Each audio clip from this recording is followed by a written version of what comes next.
Qué gusto encontrarnos en estos espacios digitales.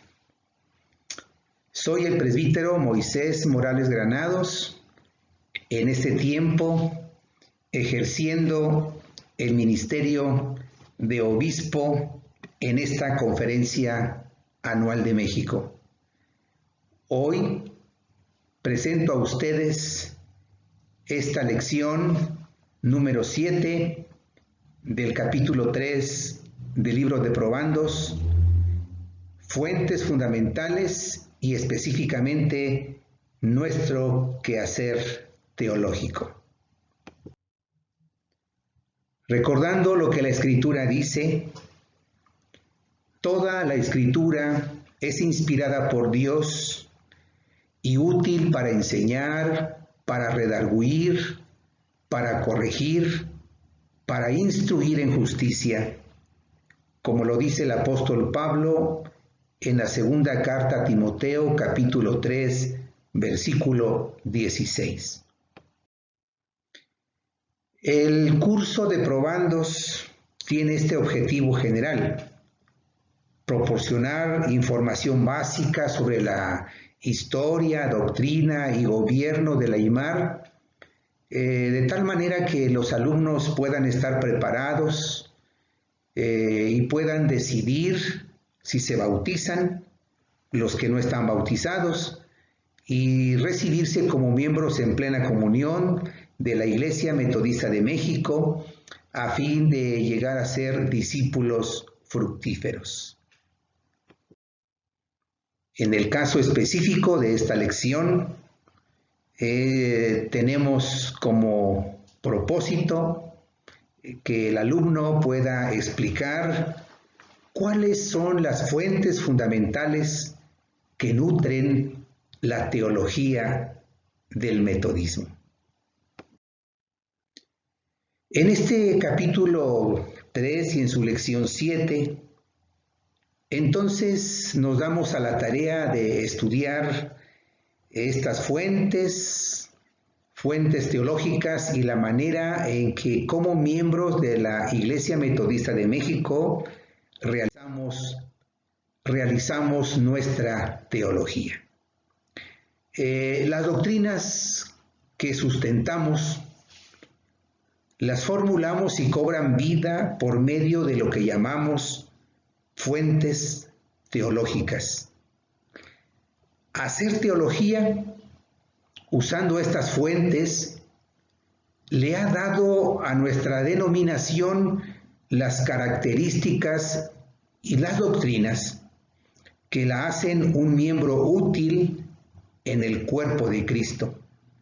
Como una denominación evangélica, afirmamos que es por la gracia de Dios por quien vivimos y nos movemos y somos, según Hechos capítulo 17, versículo 28, y por nadie más, y que todo lo que hacemos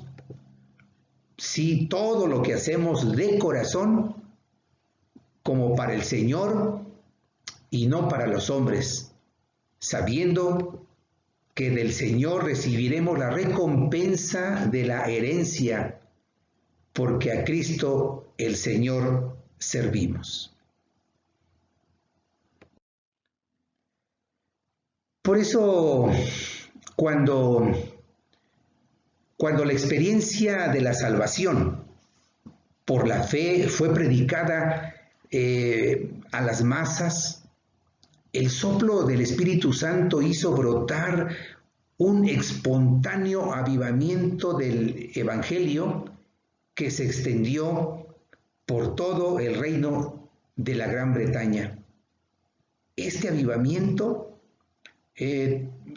tomó una forma concreta cuando Juan Wesley organizó a los convertidos en grupos que llamó sociedades, clases y bandas, donde buscaban conservar su fe, su forma de vida y mantenerse en camino de la santidad. Para el efecto, debemos recordar que Juan Wesley redactó en 1739 dos documentos que serían básicos al desarrollo para la identidad de quienes se unirían al movimiento, a saber, las reglas generales para las sociedades unidas y el carácter de un metodista. El cuadrilátero wesleyano o fuentes teológicas es una metodología para la reflexión teológica acreditada al pastor Juan Wesley, líder denominacional metodista en el siglo XVIII. Estas fuentes teológicas, estas 4 fuentes son la Biblia, la tradición, la razón y la experiencia.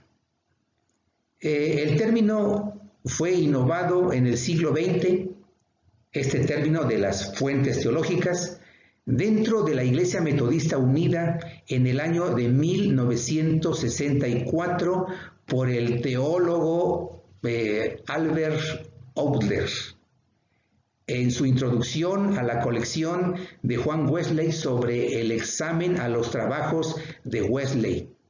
Outler teorizó que Wesley usó 4 fuentes en la aplicación a sus conclusiones teológicas, y por eso decimos que las 4 fuentes son las mencionadas: la Biblia, la tradición, la razón y la experiencia.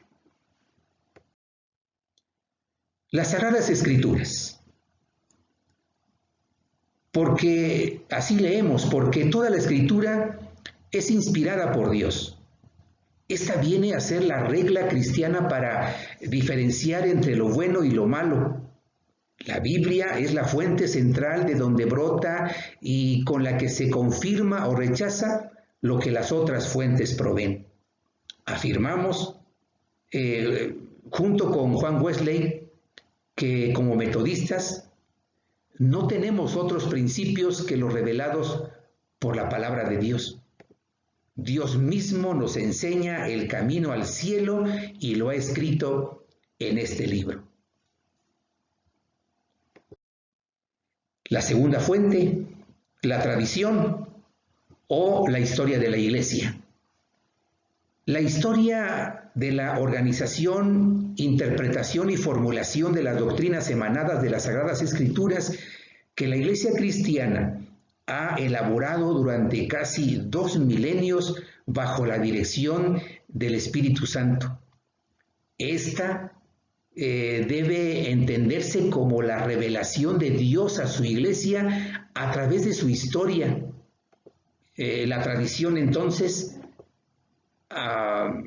y sí, aunque la tradición puede ser falible, es el mejor juez sobre el significado de la Escritura de lo que cualquier interpretación privada actual pueda ser.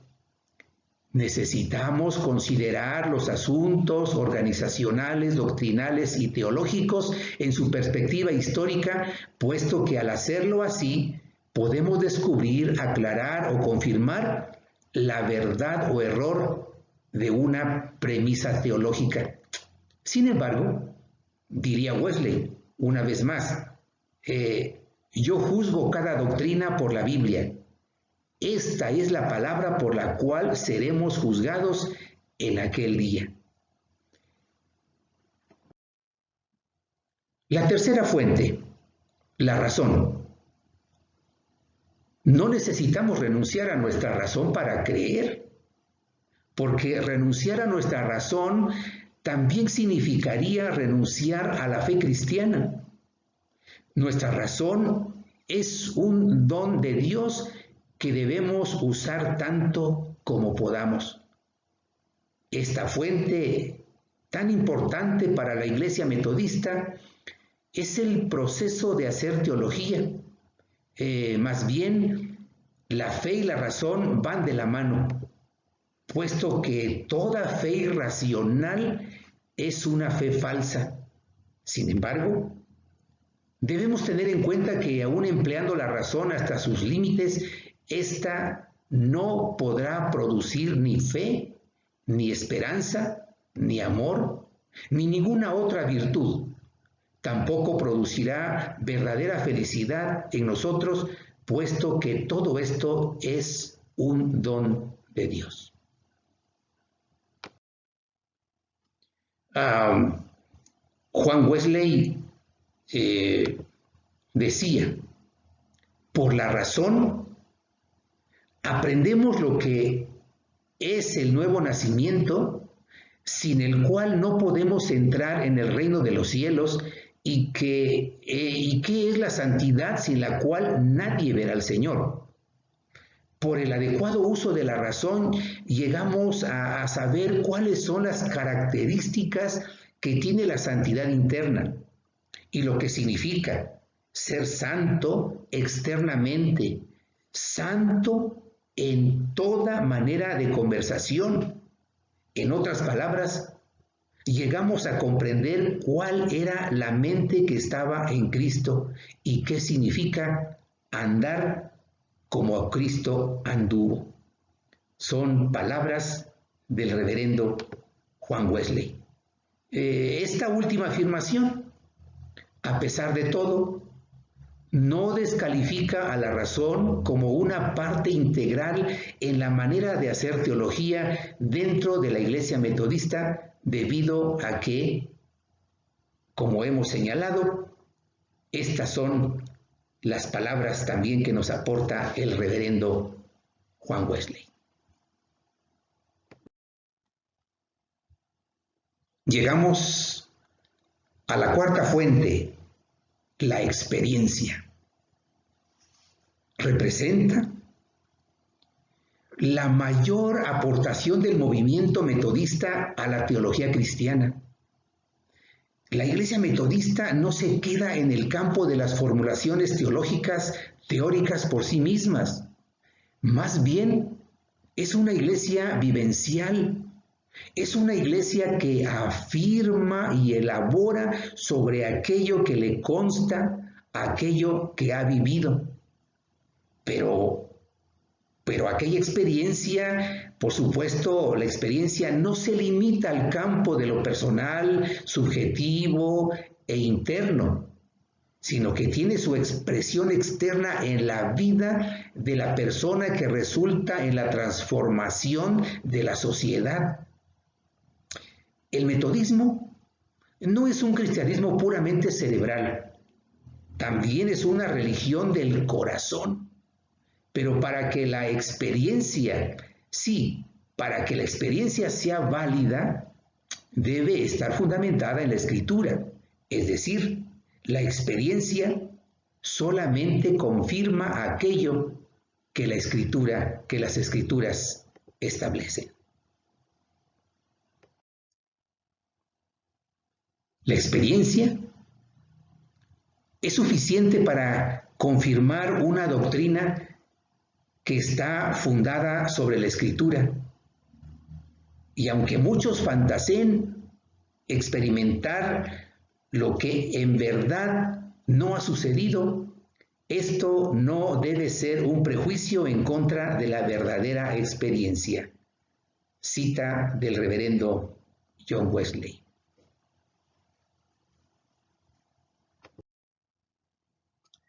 Por eso decimos que la experiencia es una categoría vital. Debemos nosotros, y no olvidar, hermanos, no olvidar que